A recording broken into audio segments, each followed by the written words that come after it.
Hello and welcome. Yes, it is here, finally, the month of October-ween, because Halloween cannot be confined to just one day a year.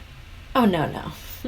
If you couldn't have guessed before, Halloween is my favorite holiday out of the year. And this year I'm going to be doing something that's kind of ambitious, but I've been wanting to do this for a few years now, and that is 31 days of Halloween, which means I'll be posting one tutorial a day during the month of October. Yes, 31 days. That's a lot of tutorials, you guys. It's kind of crazy. I don't know why I got myself into this. Kind of regretting it already. But all jokes aside, there's a lot of cool stuff coming your way. I asked you guys what you wanted to see. Hopefully I'll deliver. I took those ideas, took a little bit of mine, mixed it all up. I've got a lot of good stuff coming your way. So, if you haven't clicked that subscribe button, now's the time to do it. Today is day 1 and we've got 30 more days to go. So let's not delay this any further. I'm kicking it off with a look that inspired it all. This look is inspired by Mathu Andersen's work. He's done a skull on himself and on James St. James, and I kind of combined the two to create this. I decided to start off with this look because Mathu Andersen is one of my all-time favorite makeup artists. He is a god on earth. Seriously. He invented blending. No one blends as well as Mathu does. Like, it's out of the question. And while watching a video of him doing makeup on James St. James, I immediately jotted down 15 ideas I had, whereas the weeks before, I was torturing myself trying to come up with looks, and I couldn't think of anything. But just by watching him work, got my gears turning.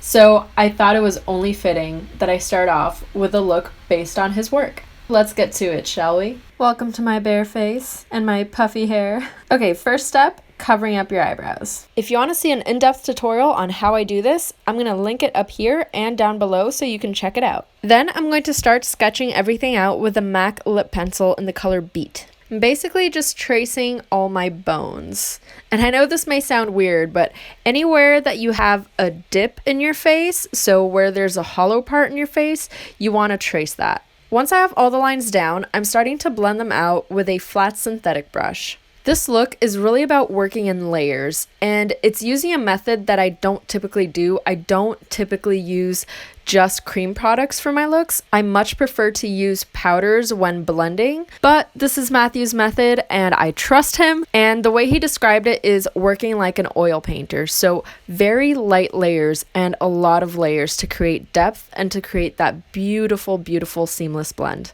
So you'll want to go little by little, blending it out and then going over with more product in the same area to build intensity and build depth, and blend that out again and then build more layers on top of that. Once all that's done, I'm going in with a super pale foundation by William Tuttle in the color Elvira. And if you've never heard of this brand, it's a super, super old school brand. And I mean really old school. But it's just a rosy toned, very pale foundation. And I'm using this to highlight all the high points of the face that I want to make stand out. And I'm using the same method as with a pencil. I'm applying little by little, I'm blending it out and concentrating it where I want more pigmentation and I want to make that area stand out more. So basically more concentrated on the highest points of the face and then sheared out on the rest. And if you find you want to change the shape up a little bit, that's the beauty of using all cream products. You can always layer them and change them up, so you'll see that I'm changing the mouth shape, going in with that pencil again. So if you use cream products without setting them, they're super easy to change and modify as you go. And then you're able to powder and set everything once it's all done at the very end.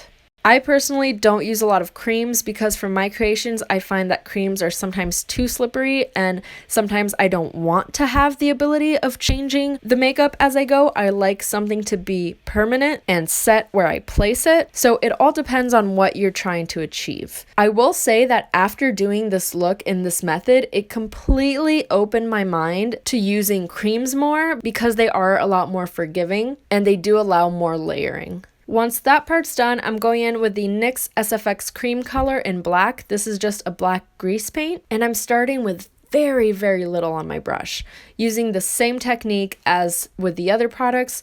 the lightest layers as possible and then building it up as I go along. And this is what happens when I listen to music, and why I avoid listening to music when I'm filming, because I always want to sing along and dance and all that fun stuff. And I just realized that I forgot to turn on my background light. And it might not look like it did much, but it creates a separation between me and the background. You'll notice it mostly on my hair, the way that it's hitting my hair and all that. So, back to the makeup. Especially with a black color, you'll want to go very light-handed with it and blend it out very slowly, and then intensifying it after you've blended it completely. Next, for the bigger areas that are just going to be pitch black, I'm going in with a black face paint. This one is by Wolf. Yes, painting your ears is not great. I don't enjoy it.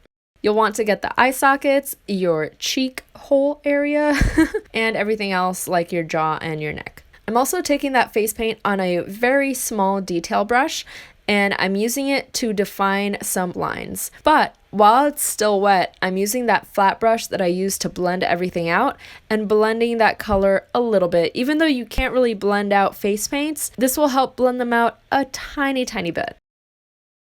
So here in the temple area, I'm adding just a tiny bit and blending it out as much as I can. Again, blending out face paints is really hard because they are water-based, they're not cream-based. I'm also filling in my nose area and making sure to be very careful with the detailing. Then with the flat brush with barely any product on it, I didn't add any more. This is just leftover product that was on it. I'm using it to create very light shading along parts of the skull. You can see there's very little product on it. And I'm taking the brush that I used for the pale foundation to help blend that black out even more. Next up, I'm going with Mehron's Clown White Light. Specifically, the light version, I don't think this would work with the regular Clown White because it's very sticky and very thick. This one is more like a grease paint. It's very smooth, very blendable. I'm using it to highlight the highest points of the face, blending it out so that it's a super smooth, super soft effect.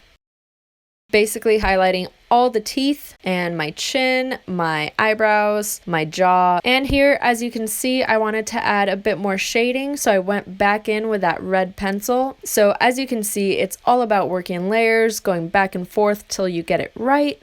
Now, once that's all done, I'm going back in with the Beat Pencil by MAC, and I'm just going over all the areas that I drew the black lines with a face paint to kind of deepen those areas without darkening them, if that makes any sense. I'm just making the color richer in those areas. So I'm really concentrating the red over the black, just so there's a bit more depth. It's not just black against white. You still get that pop of color showing through. And I'm also using that pencil to line my lips, give myself some nice, luscious skeleton lips. And going back in with a Wolf face paint to paint my neck. Next, I'm going in with a black eyeliner just to line my waterline. And I'm going to be setting the black areas of my face with Sugar Pill's Bulletproof, which is a super intense black eyeshadow.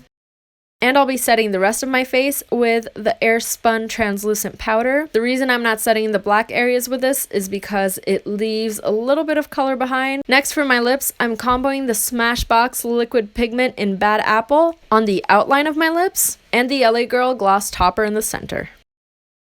And that's it. Paint your shoulders if you're not going to be covering them with any clothing.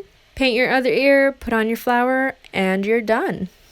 I had a really great time doing this and getting to experiment with techniques that I don't utilize normally. So I hope this tutorial was useful for you and you'll come back for more. And that's it. I'll see you tomorrow for more 31 Days of Halloween. Bye!